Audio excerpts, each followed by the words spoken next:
باشا اسمع معايا الكلمتين كده اللي قالهم الرئيس السيسي قبل كده. انا قلت الاجهزه خلي بالكم، مهمتهم في سوريا خلصت، واول ما المقاتلين ابتدوا يخرجوا من حلب والكلام ده قلت لهم خلي بالكم المقاتلين دول في جزء منهم هيجي لنا، انتبهوا لهم، وهيتحركوا في اتجاه سيناء وفي اتجاه المنطقه الغربيه بالحدود المشتركه بيننا وبين ليبيا.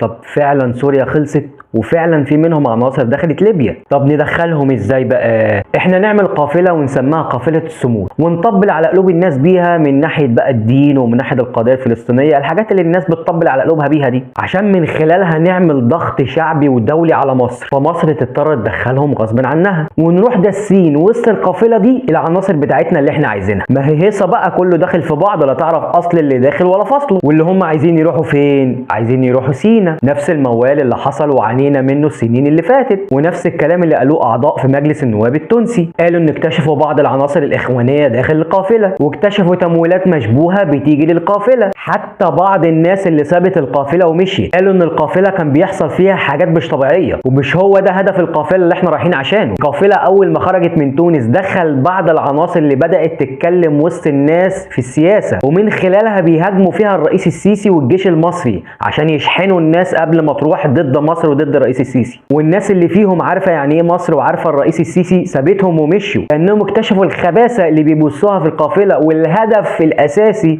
اللي راح عشان القافله، عشان كده سابوها ومشوا.